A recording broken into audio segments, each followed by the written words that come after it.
Donc, Hibakusha, c'est le nom japonais qu'on donne aux victimes d'Hiroshima et de Nagasaki. Sa traduction littérale en français, ce serait « victime de la bombe ». L'existence civile des Hibakusha a longtemps été niée et leur dénombrement bâclé par le gouvernement japonais alors qu'il se trouvait sous tutelle américaine. Cela autant en raison des pressions effectuées par les États-Unis, qui préféraient évidemment taire l'impact des bombardements dont ils avaient été les responsables, que par les Japonais, pour qui les Hibakusha deviennent une sorte de véritables monstres moraux et physiques, alors mis au banc de la société. Ils sont donc à la fois effrayants en raison de leur apparence, mais aussi par leur potentiel de dangerosité, étant donné qu'à l'époque, on connaîtrait peu les répercussions à long terme des radiations élevées sur le corps ou sur l'environnement. Leur présence inquiète donc, mais elle soulève aussi l'animosité, puisqu'en tant que victimes de l'agression nucléaire qui a mené à la réduction du Japon, ils sont la trace visible d'une honte collective, celle causée par la défaite nationale. Ultimement, ils sont, à l'échelle mondiale, le signe résiduel d'une autre monstruosité, celle de l'homme et de sa technique, et du progrès scientifique lorsqu'il est subordonné aux intérêts idéologiques des politiques. Pourtant, alors qu'on leur dénie une existence légale, des droits et une compensation, ces corps déformés ou abîmés par les radiations, devant lesquels le discours social et l'expertise médicale sont eux-mêmes impuissants, demeurent quant à eux bien réels. Les Hibakusha dans l'imaginaire collectif représentent alors ce qui transparaît malgré la volonté d'oublier toute une population. Ils sont la marque manifeste d'un fléau qui, d'abord spectaculaire, a continué d'étendre ses ramifications dans les sphères de l'invisible, au niveau subatomique, sur plusieurs générations. Ils cristallisent alors une angoisse qui s'étend à toute la question nucléaire. La radioactivité, nous dit Jean-Jacques Delfour, nous atteint sans cesse et cependant, elle n'est visible nulle part ou presque. Elle échappe à l'emprise des êtres humains. Cette dualité paradoxale est un fait. Réalité massive, permanente, répandue en tout lieu, omnipotente et, en même temps, discrétion, quasi-absence, secret, tabou. Hibakusha est la trace donc apparente d'un interdit du discours, d'un indicible, mais aussi d'un mal dont la source est inobservable à l'œil nu, donc d'un invisible. Bien qu'on connaisse tous l'existence de l'événement historique de 1945, de ce crime, nous dit Jean-Jacques Delfour, peu d'images, peu de témoignages, aucun jugement. L'assassinat atomique entre dans l'histoire sous un voile majestueux d'impunité totale. Fin de citation. Une absence de documentation sérieuse a longtemps laissé à l'imagination champ libre, et si chacun connaît plus ou moins l'existence de ces victimes dès les explosions de Fat Man et de Little Boy, il n'en reste pas moins que ce sont rarement les survivants eux-mêmes, d'abord, auxquels on confie la parole. Le monstre reste soumis au mutisme, car on aurait bien peur, à vrai dire, d'entendre sa voix, qui risque, sans doute, de ressembler d'un peu trop près à la nôtre. L'ouvrage Notes d'Hiroshima, de l'auteur nobelisé Kenzaburo Oe, atteste d'un souci manifeste de transmettre ces témoignages éludés. 20 ans après Hiroshima et Nagasaki, Tchernobyl aura aussi ses propres Hibakusha, dont Svetlana Alexievitch retranscrira le discours dans La Supplication, en 1998. Les deux ouvrages empruntent la forme du reportage et posent la question de l'écriture journalistique comme forme de création en tant qu'elle est un processus de montage et d'assemblage des voix qu'elle canalise, ce qui explique peut-être en partie la nobilisation de leur auteur, ou en tout cas le succès critique de ces ouvrages. Ils posent un geste créatif, singulier, et se laissent en même temps traverser d'un dire collectif qui, depuis longtemps, cherchait ses voies d'expression.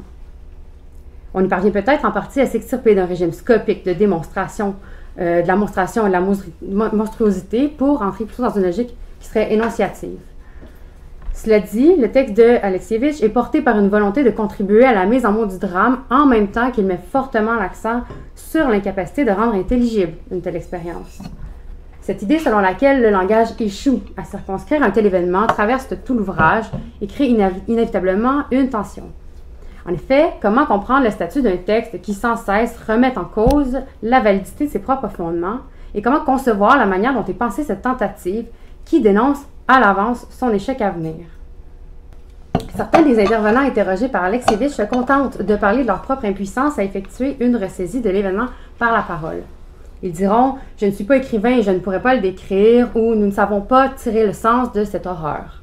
D'autres étendent cette incapacité à toute forme d'énonciation subséquente, comme cet homme qui affirme que des dizaines de livres ont été écrits, de gros pavés, qu'il y a eu de nombreux commentaires, mais que cet événement déborde du champ de l'analyse. Il doute alors de la capacité du langage à cerner l'événement. En d'autres cas qui sont plus drastiques, certains étendent de manière rétroactive ce constat d'échec à toute production littéraire ayant même précédé la catastrophe. Pour plusieurs, Pouchkine, Tolstoï ou Tchekhov ne veulent plus rien dire dans un monde post-Tchernobyl. Il apparaît clair que si Tchernobyl crée une continuité radioactive pour des millénaires, Celle-ci, dit Jean-Jacques Delfour, s'accompagne aussi d'une faible continuité mémorielle due au défaut de représentation. Parce qu'il s'agit d'un accident, on peine davantage à faire entrer cette catastrophe dans une logique justificative. La centrale nucléaire, c'est une manœuvre sémiologique. Elle fait écran aux essais nucléaires et à leur pollution, mais aussi universelle, une pollution qui est aussi universelle que tue. Et c'est pourquoi l'entrée de la catastrophe de Tchernobyl dans le discours est d'autant plus laborieuse qu'il n'y a pas d'appareil rhétorique qui soit en mesure de la prendre en charge efficacement. L'incident, causé par des problèmes de maintenance, ainsi que ses répercussions drastiques, sont entre autres le fait d'un silence et d'une apathie étatique d'un gouvernement qui n'a pas su prendre les mesures appropriées au moment même. Les témoins qui se livrent à Alexievitch, d'ailleurs, le sentent bien. Je cite, l'un qui dit « J'ai lu des ouvrages sur Hiroshima et Nagasaki, j'ai vu des commentaires, c'est horrible mais compréhensible. Une guerre atomique, le rayon d'explosion, tout cela, je peux bien me le représenter. Mais ce qui s'est passé ici n'entre pas dans ma conscience. » Comme quoi le nucléaire impose le silence parce que les mots pour le dire n'ont pas encore été forgés. Curieux alors qu'autant d'auteurs, cinéastes, bédéistes s'essaient à mettre en mots Tchernobyl, proposent, citons encore Delfour, une mise en image de la nucléarité du monde contemporain dont il contribue à la fois à diffuser la nouvelle et à amortir le choc. À moins qu'on y retrouve le réflexe de vouloir pallier à l'inintelligibilité du réel par le recours à la fiction. Beaucoup de ces textes se révèlent parfois même ennuyants, pour différentes raisons, la principale étant sans doute que, bien qu'on y déniche certes des monstres, certes le nucléaire, on n'y détecte pas à proprement parler de formalisation de ces figures, c'est-à-dire qu'aucune poétique particulière ne répond ou ne s'associe à ce surgissement. Or, qu'on parle d'accident ou de guerre nucléaire, il va sans dire que la technologie atomique a créé un nouveau monstre, qui est le monstre radioactif. Et donc, après une aussi longue contextualisation, il va peut-être sembler étrange d'annoncer que, comme mon titre le laisse penser, je ne traiterai plus directement d'Alexievitch et de son texte. Mais cette introduction, m'apparaissait comme un ancrage nécessaire aux réflexions que je vais proposer de livrer dans une analyse comparatiste de deux romans, Les Inattendus, de l'auteur hongroise Eva Kristina Mitzenci, et d'Incidents, nouvelles de jour, de l'auteur allemande Christa Woll. Une analyse comparée de ces deux textes semble pertinente dans la mesure où on y trouve un traitement de la figure du monstre, fondé sur des préoccupations similaires, mais toutefois résolues par des stratégies de formalisation, quant à elles, singulières. Pour Wolf et Mitzenci, le monstre radioactif est une créature marginale, hors discours. Il faudra donc exposer les stratégies mises en œuvre par ces deux auteurs afin de formaliser une monstruosité propre à Tchernobyl, en analysant pour cela le travail de déconstruction syntaxique et d'altérisation de la langue pour démontrer qu'il est le résultat d'une poétique de la radioactivité. Par poétique de la radioactivité, j'entends simplement, donc pour le dire vite d'abord, une stratégie de mise en forme esthétique de la radioactivité qui dépasserait la simple thématisation. Le terme de radioactivité paraît préférable ici à celui de nucléaire, le premier semblant mieux refléter comment ce sont les effets des radiations qui font l'objet d'une poétisation, et non ici la bombe elle-même, qui, quant à elle, semble se mériter un imaginaire concomitant mais propre. Le terme de radioactivité permet de laisser entendre la question microscopique et anatomique posée par les manipulations humaines de l'atome, et indique bien qu'il importe de penser cet imaginaire en termes d'effets sur le corps, souvent monstrueux, qu'il soit textuel ou biologique. En se basant sur ces deux ouvrages, je tenterai donc de cerner ce qui est davantage une intuition préliminaire qu'une tendance générale. Il s'agit de deux textes, là, après tout. Une hypothèse localisée, donc, qu'il faudrait soumettre, ce que je me proposerai éventuellement de faire, à de plus amples évaluations. Donc, je vais commencer par résumer rapidement les deux romans. Les Inattendus est un roman narré par Clara, une jeune femme cloîtrée dans le village hongrois d'Oféher. Elle prend un emploi à l'hôpital accueillant les enfants victimes de Tchernobyl afin de quitter le foyer familial et elle s'attache alors au petit monstre, donc selon ses mots, dont elle s'occupe. Incident, quant à lui, raconte la journée d'une femme en avril 86, donc au moment de l'explosion de la centrale. Donc, ces 24 heures sont marquées par deux événements marquants, cette explosion et l'opération chirurgicale du frère de la narratrice. L'opération est épineuse, mais nécessaire, puisqu'une tumeur au cerveau risque de le rendre gravement handicapé si elle n'est pas retirée. Il faut d'ailleurs mentionner qu'une traduction davantage fidèle au sens du titre original du roman, intitulé, on pardonne mon allemand, Storfall, serait plutôt accidentel, donc un mot qui résonne davantage avec celui qu'a choisi Mitzenci pour son titre, Les Inattendus. Ensemble, ils évoquent l'idée d'un événement qui se dérobe aux prévisions, un déraillement de l'ordre des choses. Mais alors, on va se demander ensemble, qu'est-ce qui déraille chez Wolf comme chez Mitzenci? Alors, d'emblée, le texte de Mincenty se place sous le signe de la liminalité, ne serait-ce que d'un point de vue géographique. La petite ville d'Offer, où l'auteur plante l'action, se situe sur l'un des rivages de la rivière Hippoly, qui sépare le territoire hongrois du territoire slovaque. Cette division, instaurée dès le départ du texte, se présente avant tout comme une distinction d'ordre linguistique. Lorsque s'ouvre le roman, on peut lire que, je cite, « L'Hippoly est la frontière, à sa gauche, à sa droite, deux églises, en tout point identiques. Nos sermons sont en hongrois et les leurs en langue slave. » La frontière est donc produite par le cours d'eau, mais aussi par la langue. Le fait que celle-ci soit changeante, aqueuse, ne semble pas étranger à l'idée du caractère fluctuant des limites, surtout dans un contexte est-européen, territoire dont la carte a si souvent été redessinée. Or, c'est dans cette rivière qu'on jette les enfants difformes, qui sont abandonnés à Offer, dans l'hôpital. Ils sont alors relégués à une marge représentée par la rivière, placée donc entre deux dialectes. Clara, la narratrice, spécifie elle-même que la rivière est une crevasse. Dans la vase, bourrelet léger, se devinent les os des nouveau-nés sacrifiés. Ces enfants monstres semblent alors tomber dans la faille de la langue, dans cet interstice fluide entre deux espaces langagiers, et donc dans une espèce d'indicible. Certaines citations rapprochent aussi les enfants du fleuve en créant des accointances sémantiques, comme c'est le cas lors d'un épisode où Adam, l'un des petits monstres, subit une crise de larmes. La narratrice dit alors que son buste d'usage inerte est secoué de vagues et que ses difformités s'estompent sous le ressac. C'est sans doute pour cette raison, entre autres, qu'une correspondance se crée entre les lits grillagés de l'hôpital qu'occupent les monstres et le lit de la rivière, les deux devenant le berceau d'un secret horrifiant, celui des corps déformés par l'accident nucléaire. Parce que le rêve est aussi un espace interstitiel, les monstres s'immiscent d'abord par son biais dans le monde de la narratrice.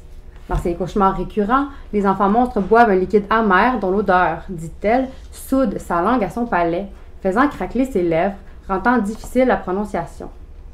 Et dans ses interludes oniriques, elle apparaît aussi comme monstrueuse, puisque ses jambes fusionnent l'une à l'autre. Cette double soudure l'immobilise et la réduit au silence, et inaugure un lien symbolique fort du texte, donc celui unissant l'immobilité et le silence sous le signe du monstrueux. C'est donc de la brèche que sont issus les enfants monstrueux, qu'il s'agisse de la faille du 4e réacteur ou de celle que trace l'Hippoly, séparant le normal de l'anormal, la veille du sommeil, la mort de la vie et surtout, de façon encore plus marquée, le silence de la parole. En effet, l'apparition des enfants monstres au sein du texte s'accompagne régulièrement d'un lexique proche du silence, du murmure, du monologue, auquel s'accolent souvent les thèmes de la prostration et l'immobilité. Il en est ainsi lors du premier quart de travail de la narratrice, où le vocabulaire employé est fortement connoté en ce sens. C'est la citation qu'on voit ici à l'écran. Leur soliloque produisait un rugissement paisible. Ils gisaient droit, immobiles, figés dans la mollesse par les maladies neurologiques, enfermés dans leur lit, enclos dans un monologue intérieur. J'ai pris une chaise et attendu que quelqu'un m'ordonne de changer leur couche. Immobiles, figés dans la contemplation des arbres, dehors était une image, parfaitement immobile, nous gisions, parfaitement immobiles. Elle dira aussi plus loin donc que la beauté des monstres est atone, ou qu'ils sont indiciblement beaux. Mais le monstrueux n'est pas seulement ce qui échappe à la langue, c'est aussi ce qui la fait dérailler dans le texte. Les seuils s'estompant dans la réalité à laquelle est confrontée Clara, il semble qu'il faille rétablir par le discours. C'est alors la ponctuation qui assume ce rôle de restauration, en même temps qu'il l'empêche de devenir tout à fait. En effet, les réflexions de la narratrice oscillent entre un effort de distanciation et une tentative de rapprochement, provoquée ou rendue par des faits linguistiques. Au champ lexical du silence ou du monologue s'ajoute par conséquent le découpage des phrases en plusieurs segments, séparés par des points qui rendent la phrase asyntaxique. L'exemple au tableau le montre assez bien. Elle s'en trouve ainsi désarticulée à la manière des corps étranges des enfants, brisés aux mêmes endroits que les difformités du nouveau-né, nous dit le texte. Inversement, cette abondance de signes de ponctuation crée une surdétermination syntaxique de la phrase. Elle se trouve désormais pourvue d'un nombre impressionnant de jointures dont les monstres sont justement privés, puisque leurs membres sont soudés. Plusieurs épisodes du texte renforcent cette intuition. Regardant l'une des jeunes filles discuter au téléphone en langue étrangère, Clara se répète « Mais non, je ne suis pas comme elle ». L'envahissement de ces affirmations par une abondance de signes de ponctuation superflus marque un arrêt, superflu du point de vue syntaxique, une imperméabilité des mots les uns aux autres. Il semble prévenir une contamination. La narratrice les emploie d'abord pour bien rétablir artificiellement la frontière qui la sépare des monstres et qu'elle voit disparaître petit à petit à leur contact. Chaque point apparaissant dans la phrase l'en distingue donc, crée des barrages étanches ou des interstices syntaxiques où Clara espère voir les monstres s'engouffrer. La barrière entre elle et les monstres et les non-monstres, disons, est alors érigée par l'aspect assuré de la parole, son étanchéité est le fait d'une stratégie syntaxique de découpage. Mais la mise en distance change progressivement d'objet, puisque si Clara cherchait d'abord à se différencier des monstres, elle finit plutôt par se distancier d'elle-même, de sa propre histoire. À la fin du roman, par exemple, elle se met à parler d'elle à la troisième personne, devient alors cette elle à qui elle ne veut d'abord pas ressembler. Le fait de constater que ces monstres ne sont pas aussi muets qu'ils le paraissent, mais parlent plutôt une langue étrangère, provoque son désarroi. Je la cite, « Ils gémissent, ils râlent, ils sourient. Certains annonnent. Leur langage est indistinct. À l'hôpital, j'étudie aussi les langues étrangères. » Certes, les monstres sont statiques, voire paralysés pour certains, mais ils possèdent tout de même une certaine forme de mobilité dont les Hongrois eux-mêmes sont dépourvus, celle qui génère la liberté de naviguer à travers le discours. En ce sens, il déambule davantage que la communauté d'Ophéaire, qui ne sait parler que dans ses propres mots et se cloîtrer dans un silence, une autarcie linguistique. Dans son travail de distinction, donc, l'abus de ponctuation vient produire à contrario un bégaiement de la phrase, dont les mots, une fois séparés, ne signifient plus en tant qu'ensemble. Dès lors, le départage initié par la narratrice désinvestit en quelque sorte la phrase de son sens et la rapproche des monstres qui sont censés ne pas parler. La description du langage des enfants, définie comme discours saccadé, haché, craché, pourrait d'ailleurs s'appliquer au discours de la narratrice. Cette ambivalence du rôle occupé par le déraillement syntaxique est d'ailleurs renforcée par l'emploi de structures en miroir au sein de certains passages, comme celui-là déjà cité, donc, dans lesquels les phrases sont reprises presque telles quelles, à l'exception d'un changement de pronom, ce qui rapproche alors les sujets des deux phrases. On voit bien par exemple comment les retours successifs du mot « immobile » génèrent cette proximité nouvelle. Le terme, présenté alternativement au pluriel et au singulier, crée une porosité de la frontière entre l'individu, donc la narratrice, et la collectivité, soit les monstres, qui sont séparés par la ponctuation, mais réunis par le retour du même adjectif. Quoique le monstre soit aussi taciturne que l'hypolie, il possède donc en revanche le cri, manifestation informe du langage, modalité du dire qui se trouve encore à l'extérieur de la parole. Tchernobyl, en ce sens, ne peut être que crié, et il est tout à fait cohérent que ses victimes ne puissent s'exprimer que dans l'ordre de l'inarticulé. Ce sont elles, finalement, qui parviennent le mieux à parler de l'incident, celui-ci n'étant pas en mesure d'entrer dans l'ordre du langage. On ne s'étonne pas alors de la méfiance manifestée par la narratrice envers la langue, qui devient, selon elle, une source de l'incapacité à dire. Dans ce renversement, le monstre, parce qu'il hurle ou gémit, n'est plus le signe d'un manque, mais plutôt d'une abstention. Pour Messenti, il n'y a que le monstre et le poète qui peuvent être rachetés, ce qui rapproche leurs deux régimes d'énonciation. Elle aura des mots très durs pour ceux qui n'appartiennent pas à l'une ou l'autre de ces catégories. Elle dit donc « Il y a une chose que je déteste chez nous, c'est notre langue, notre langage. L'homme est misérable devant la force de ce qu'il prononce.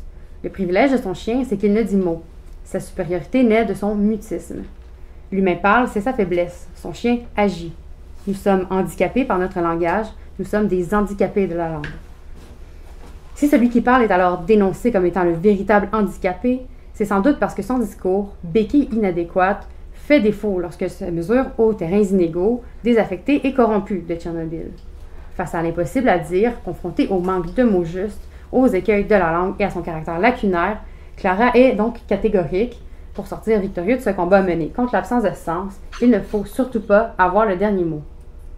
Donc, dans Incident, donc, la narratrice de Woolf fait preuve d'un même type de méfiance envers la langue et ses revers. S'il n'est jamais question du silence des chiens, elle dit en revanche qu'elle s'est déjà laissée aller à imaginer que les dauphins avaient pu un jour, dans la nuit des temps, refuser après mûre réflexion le don de la parole, qui leur a peut-être été aussi offert. Elle sous-entend par la suite que ce refus constitue un choix plus judicieux que celui pour lequel aurait opté l'homme. Dans cette petite plaquette, le monstrueux est présent de manière beaucoup moins explicite que chez Mitsenti. C'est un mot qui revient peut-être, je pense, 3 fois dans le texte au total. Pourtant, il est bien là. Le corps du frère en est le premier dépositaire, lui qui se retrouve découpé sur la table d'opération, livré aux mains anonymes de quelques Frankenstein modernes.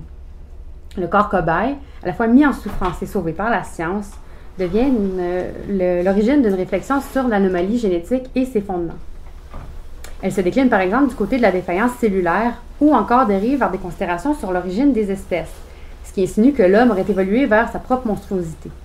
Pour Woolf, la monstruosité éthique et morale de l'Homo sapiens progresserait trop rapidement pour que son apparence physique puisse la rattraper et en devenir la trace corporelle manifeste.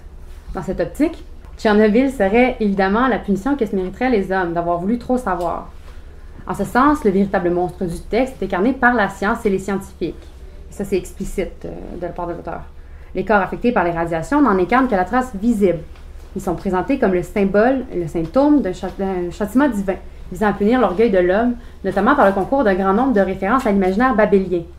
Cette convocation n'est pas tout innocente, puisqu'elle semble lier ensemble la problématique de l'ambition et de l'avancée technique effrénée à la question que pose la langue, ou plutôt l'absence d'une seule langue. La technique devient donc chez Woolf un langage qu'on espère universel et que pourtant une simple poignée d'élus est en mesure de comprendre. Ainsi, comme chez Miltenty, le langage du monstre est toujours un langage étranger, puisque les physiciens continuent de nous parler dans leur langue incompréhensible pour nous, dit-elle, nous qui nous demandons ce que sont 15 000 millirèmes de Fallout à l'heure. Lisant des pamphlets sur la compréhension d'Hiroshima et sa commémoration, la narratrice n'est guère étonnée qu'il s'agisse de textes ayant pour sujet la confusion des langues. Et parcourant à nouveau le texte de la Genèse, elle dira qu'elle a l'impression de lire ce très vieux texte pour la première fois, car, rappelle-t-elle, la tour de Babel aurait été construite par les hommes dans l'espoir de toucher au ciel. Or, difficile de ne pas penser que c'est précisément ce que font les scientifiques de Tchernobyl en contaminant les cieux de radiations invisibles. À ce nouveau récit incompréhensible de la catastrophe répond donc une compréhension différente des textes d'autrefois, mais aussi une nouvelle incompréhensibilité du langage d'avant. On retrouve les considérations que mettait en lumière Alexievitch. Woolf propose de constantes réflexions sur l'impossibilité de narrer la catastrophe, mais surtout sur celle de désormais dire quoi que ce soit sans y référer. Plusieurs impossibilités se superposent alors, notamment celle du retour vers un état où Tchernobyl ne connotait pas le vocabulaire, mais aussi celle d'une parole qui échappe à un effet différé de rétroaction. En soutenant entre autres, qu'elle parle d'un jour à propos duquel elle ne peut écrire au présent, Woolf signifie qu'il ne subsiste aucune possibilité de parler d'un autre lieu que de celui qui succède à la catastrophe, que celle-ci a désormais irrémédiablement envahi tous les espaces de la langue. Et si les rayons radioactifs contaminent les sols, c'est donc dans le langage qu'ils se propagent avant tout, créant les plus importants dégâts. Le texte est par exemple ponctué de références au mot « nuage » et à l'incapacité pour qui que ce soit de l'employer sans qu'on y entende dorénavant une allusion au nuage radioactif. Pour Woolf, je cite, « Le fait que nous appelions cela nuage est simplement un signe de l'incapacité de notre langue à suivre le rythme des progrès de la science. » Elle dira par exemple qu'elle serait curieuse de savoir quel poète osera le premier chanter à nouveau un nuage blanc, car un nuage invisible, d'une toute autre substance, s'était chargé d'attirer sur lui nos sentiments, reléguant le nuage blanc de la poésie aux archives. À l'époque de sa grand-mère, ajoute-t-elle encore, sur le mot nuage, on ne pouvait pas imaginer autre chose que de la vapeur d'eau condensée. Les nuages ayant donc cessé d'être visibles et le danger avec lui, le corps du texte, en même temps que celui des victimes, est désormais le seul endroit où la trace de ce nuage devient apparente. Cette obsession pour un danger imperceptible, en dehors des dommages collatéraux qu'il provoque, s'étend à toutes les sphères du texte et se fonde, entre autres, sur de nombreux parallèles que la narratrice établit entre l'accident nucléaire et l'opération de son frère. Il s'articule majoritairement autour d'une grande quantité de réflexions sur l'œil et le regard, le visible et l'impalpable. En interrogeant sa propre capacité de monstration, le texte relève par là aussi de l'imaginaire du monstre. Ici, ce dernier n'est plus visible puisqu'il est désormais camouflé dans les strates subatomiques du vivant. C'est donc le cas aussi de la tumeur du frère, dont l'idée est insupportable pour la narratrice, et ce principalement parce qu'elle est impossible à discerner à l'œil nu et qu'il faut avoir recours au regard machinique pour la rendre perceptible. Le frère risque par ailleurs de perdre la vue lors de son opération. C'est donc un incident chirurgical pour elle en privé, comme l'accident nucléaire frustre de Woolf, d'une expérience qui serait captable du danger. En parallèle, se multiplient les réflexions sur le langage en tant que tâche aveugle de l'homme, ce qui reconduit cet imaginaire scopique tout en posant à nouveau la parole comme défaillance. Et la langue donc, comme les corps des victimes et les nuages, a été contaminée, corrompue, dans sa structure même, qu'elle soit moléculaire ou syntaxique, par quelque chose d'invisible. Aux réflexions sur l'incapacité de dire se joint donc aussi une disruption de la voie narrative et de la composition du texte. En effet, la structure d'incident elle est parcellaire, fractale, disloquée. Le texte n'est pas divisé en chapitres, il s'agit plutôt d'un long monologue où se succèdent des paragraphes épars abruptement interrompus par un demi-quadratin qui sectionne alors les phrases en deux. Donc le premier paragraphe du roman a se fendre ainsi par le justement de fission, alors même qu'il fissure la phrase et décompose le texte en particules. À partir d'une conversation téléphonique avec sa fille, la narratrice dira d'ailleurs qu'elles avaient toutes deux peur qu'un mot de trop pût rompre une digue qui devait encore tenir bon. Les petits traits, semble-t-il, représentent ces digues qui empêchent le reste de la phrase d'advenir, mais aussi de déborder, contiennent un possible échappement du langage, ce dernier paraissant s'arrêter au seuil de révélation dont il s'approche sans pouvoir les formuler. Les quadratins officient aussi comme des sutures entre les paragraphes. Ce sont par eux qu'ils sont interrompus, mais aussi liés, donc. Le texte semble alors découpé, suturé, composé de membres disparates qui ensemble parviennent à faire corps, à devenir discours. Dans une perspective monstrueuse, difficile de ne pas alors penser à Frankenstein et à sa créature. Cette structure textuelle éclatée et dont on peine à garder le contrôle rappelle l'incapacité des dirigeants à gérer correctement le drame de Tchernobyl, mais est aussi susceptible de renvoyer au classique de Mary Shelley dans la mesure où l'homme se trouve impuissant face au danger de la créature qu'il vient de mettre au monde. Cette évocation est inévitablement renforcée par le travail des médecins sur le corps du frère. Par ailleurs, sans qu'on sache bien en quoi consiste son emploi, on comprend par certains commentaires de la narratrice que ce frère travaille dans le milieu de la physique et qu'il n'est pas totalement étranger au projet de Tchernobyl. Il serait par exemple en mesure de traduire les termes techniques utilisés par les physiciens. Il parle donc la langue des monstres et agit pour eux en guise de traducteur. Créature de la marge dont le corps malade puis découpé est monstrueux, le frère appartient aussi à l'univers des monstres parce qu'il peut s'adresser aux scientifiques autant qu'à la sœur. Donc il agit comme pont à la manière des monstres que lui montrait Mitzensi. Mais les traits d'union n'apparaissent pas qu'au moment de fracturer des paragraphes, puisqu'ils divisent aussi certains des mots comme atome en grec ou individu en latin, soit indivisible. Selon Wolff, ceux qui ont inventé ces mots ne connaissaient ni la fission nucléaire ni la schizophrénie. La narratrice est investie de la conviction qu'il faut désormais rompre ces mots comme l'a auparavant été ce qu'ils désignent, le sujet, la matière et surtout la conception unitaire que l'homme en avait jusqu'alors. Les dédoublements et les scissions du discours sont alors placés là pour rendre compte de ceux ayant eu lieu dans l'identité du sujet, comme dans sa structure moléculaire. Il faut donc briser la fausse unité de la langue et ses potentialités d'adéquation, comme il faut mettre fin à l'illusion d'un sujet unifié. Il nous dit « je », ce fameux « je » qui, pour les besoins de la réflexion, a tendance à se dissocier du « moi ». Dans le texte de Wolff, c'est bien plus que la centrale nucléaire, donc qui entre en fission à 86, puisque la réaction en chaîne entraîne aussi une corruption du langage. À la manière de Mitzensi, l'auteur rejoue elle aussi l'accident nucléaire en produisant des désordres syntaxiques ou des détraquements orthographiques dans lesquels on peut, sans doute, voir les véritables incidents provoqués et évoqués par le titre. Chez Wolff comme chez Mitzensi, le danger représenté par les radiations ne se situe pas que sur le plan atomique, subatomique et génétique. Il provoque une altération drastique des corps sans pourtant être visible à l'œil nu. Les déraillements de la syntaxe, notamment au niveau des signes de ponctuation, sont révélateurs de ce que j'appelais en introduction une poétique de la radioactivité. En effet, ces auteurs font non seulement preuve de méfiance envers la langue, mais choisissent pour cela d'user son plus petit dénominateur commun typographique, donc la lettre ou le caractère. Elle mine de l'intérieur cet organisme qu'on appelle le texte et dont elle délie les composantes à la manière de l'uranium. Pour comprendre et pour rendre compte de l'horreur de Tchernobyl, il importerait donc d'altérer la phrase au niveau de sa plus petite unité, de corrompre le texte, la langue, comme la radiation nucléaire corrompt le corps organique des victimes. Il faut distordre la parole munie d'outils discrets, qui soient eux aussi les plus invisibles possibles, œuvrant alors au niveau microscopique tout en produisant des lésions apparentes sur la surface du texte ou du corps, rendant plus laborieuse la lecture de l'un, plus illisible la peau de l'autre. La méfiance envers ce qu'on ne voit pas dans la langue ferait alors écho à la méfiance de ce qu'on ne peut pas percevoir dans l'air qu'on respire.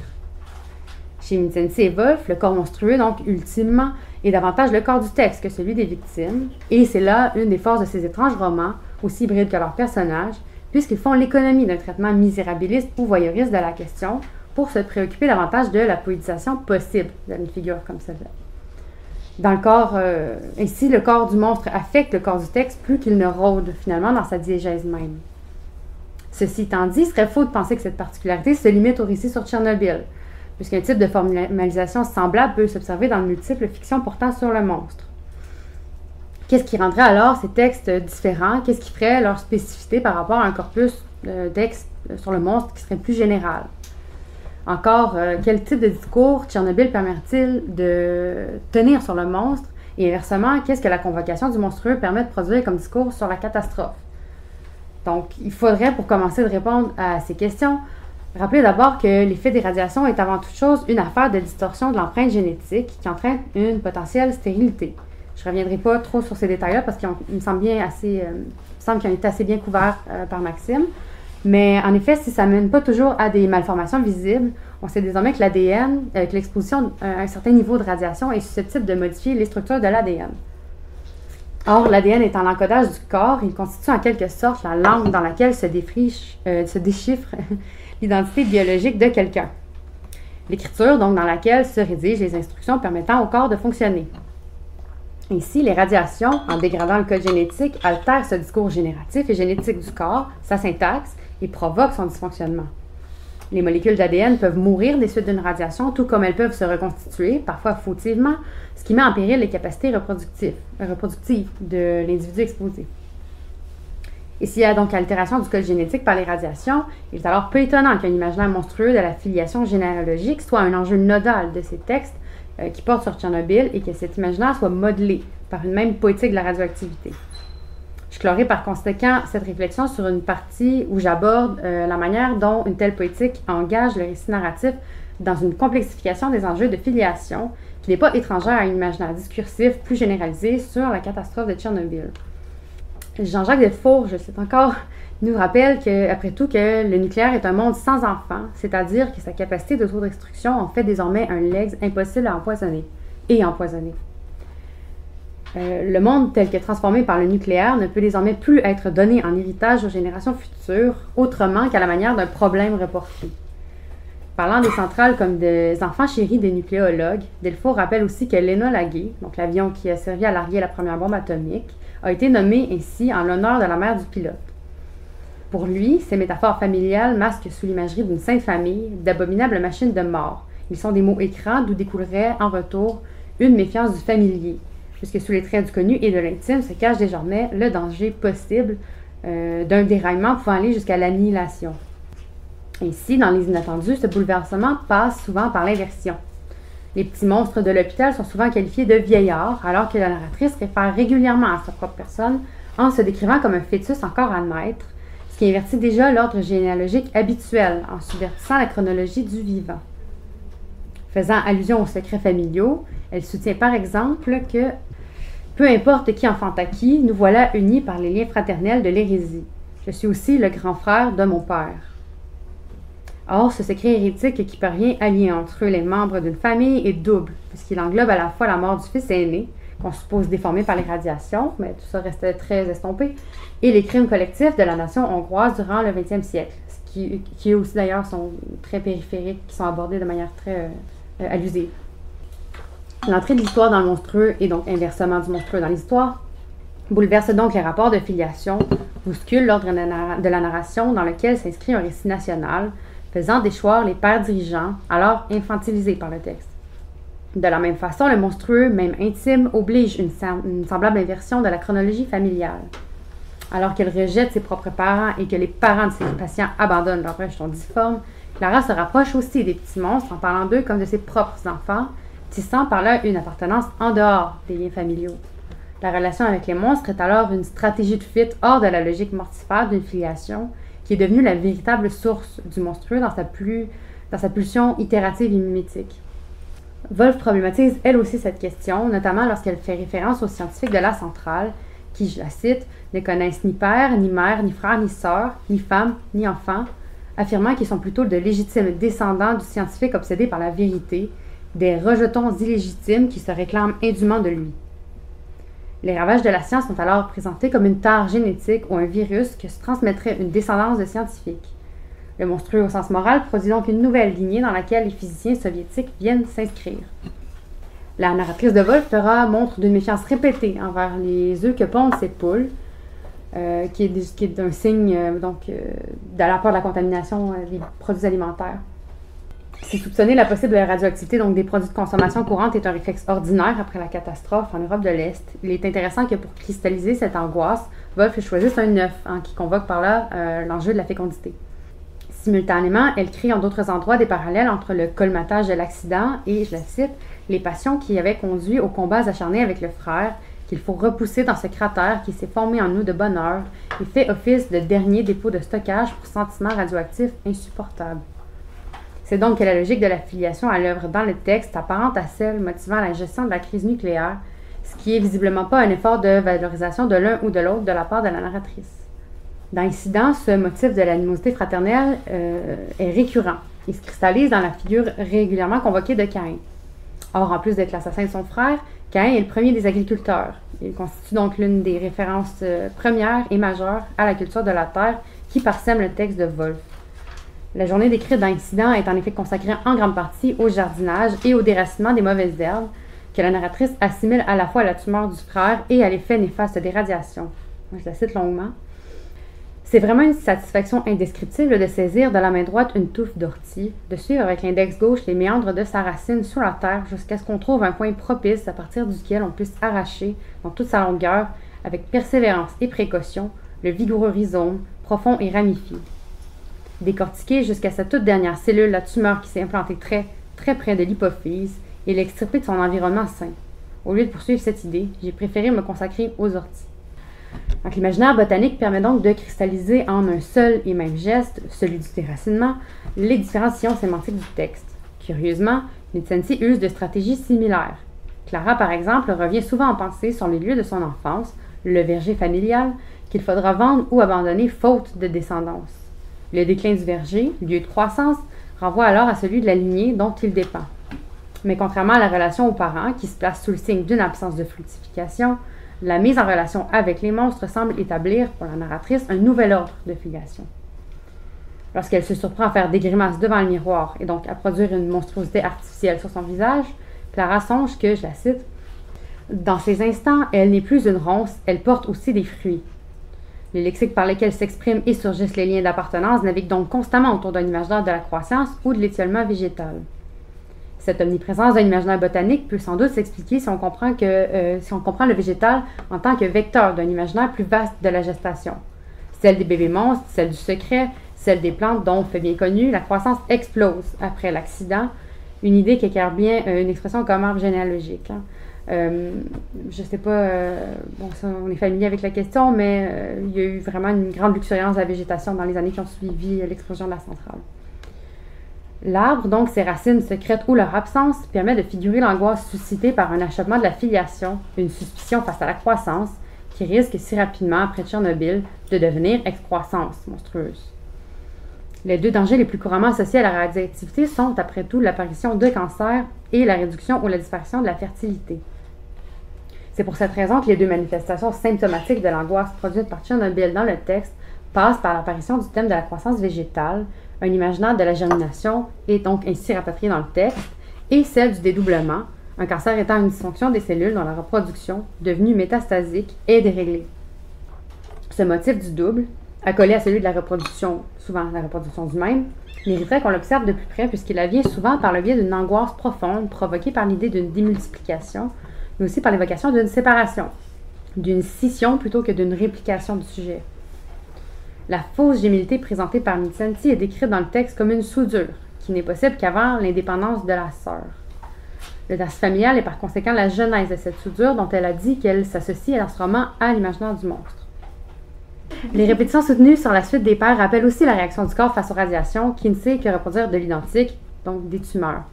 Cette conséquence cancérigène des radiations sur l'organisme et le déversement de cette inquiétude dans la langue dépassent par ailleurs le cadre de ces deux romans. Delfour insiste également à ce sujet. À son avis, la prolifération onomastique, donc de mots pour décrire la radioactivité, semble être un cancer lexical, pour ainsi dire métastasique. Dans l'imaginaire collectif, ce sont les êtres, les éléments radioactifs, qui sont semblables aux tumeurs. Il ira jusqu'à dire que la centrale nucléaire est la sœur jumelle de la bombe atomique. Or, les cauchemars de Clara sont habités précisément par l'hantise d'avoir pris la place d'une autre, qui aurait été identique et pourtant différente, une Clara quant à elle légitime, le pendant inaltéré de l'être divisé qu'elle incarne. Wolfe fait appel à un imaginaire très semblable en évoquant le conte du petit frère et de la petite sœur. Il s'agit donc d'un récit des frères Grimm, où deux orphelins échappent à leur marâtre et se réfugient dans une forêt. La soif les tenaille, mais un sort lancé aux rivières fait en sorte que quiconque buvant de cette eau devient une bête. Le jeune frère cède pourtant à la tentation et se transforme en cervidé. Lorsque la marâtre apprend que les enfants ont survécu, elle tue la jeune sœur et la remplace par sa propre fille, physiquement identique, à l'exception de l'un de ses deux yeux. Or, la narratrice de Wolfe est tentée par la peur de n'être pas la petite sœur, mais plutôt son double mauvais, double dont justement l'œil fait défaut, seule trace de la substitution. Or, j'ai déjà insisté sur l'importance de la question du visible et démontré à quel point elle hante ce récit. On pourrait aussi déceler un écho de l'importance de la soif dans le texte de Micsensi, un écho qui est évidemment fortuit, là. Je produis l'analogie, qui, parce que donc elle initie la soudure, ça rapporte métonymiquement au monstrueux, elle aussi. Dans ce conte, on voit bien que la condamnation du petit frère est une punition pour avoir cédé à la tentation de boire, d'assouvir une soif, peut-être celle de savoir, tentation qui menace de le transformer en une bête fauve. Cette mutation le rapproche du monstre et associe par conséquent, une fois de plus, cette figure au personnage du frère.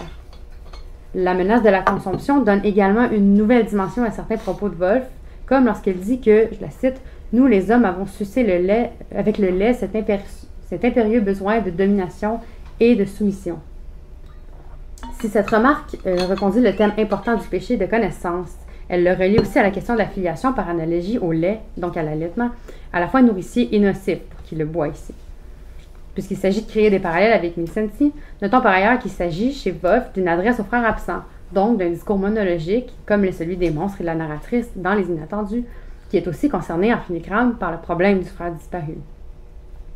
Il apparaît vite évident que s'il faut interrompre à quelque part le défrichement de ces intrications entre filiation, dédoublement et botanique, ce n'est certainement pas faute de matière à poursuivre.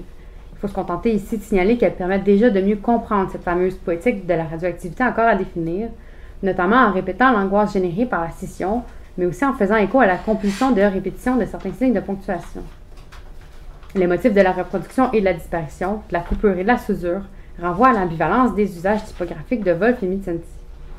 Loin d'être un simple actant du texte, le monstre devient un véritable enjeu d'énonciation et prend ses racines thématiques autant au niveau souterrain du texte qu'à leur surface même, se dissimule, se dérobe et s'invisibilise au regard du lecteur à la manière de la radiation, sans pour autant lui faire la grâce de ses effets pernicieux et inquiétants.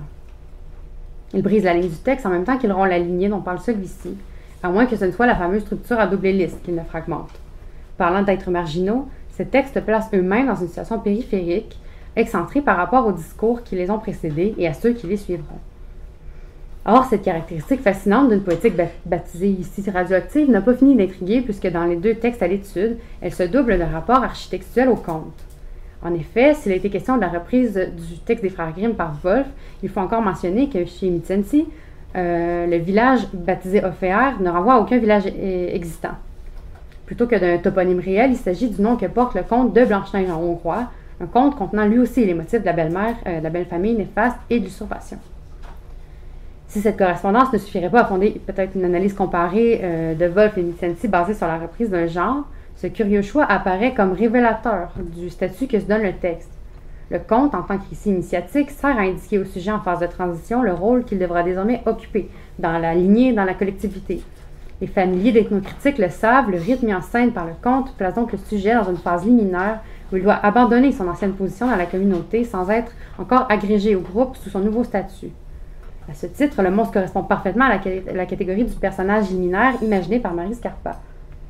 Mais si le monstre est coincé entre deux états, l'un qu'il peine à quitter et l'autre qui ne parvient pas à endosser absolument, c'est avant tout le langage qui semble dans ces textes placé dans une délicate situation de liminalité.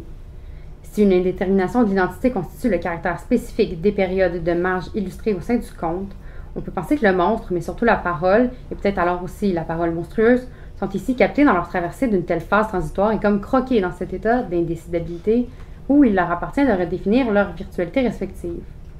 Ce n'est donc plus seulement le protagoniste monstrueux qui se trouve placé en état de marginalité, mais aussi la parole vis-à-vis de sa propre antériorité. On pourrait alors oser aller plus loin, avancer qu'il est possible qu'encore une fois, cet état de fait participe d'une poétique de la radioactivité, en ce qu'elle serait éminemment quantique. La nature du monstre et de la parole y resterait constamment indécidable, labile, dépendant de l'observateur qui souhaite s'adonner à sa scrutation.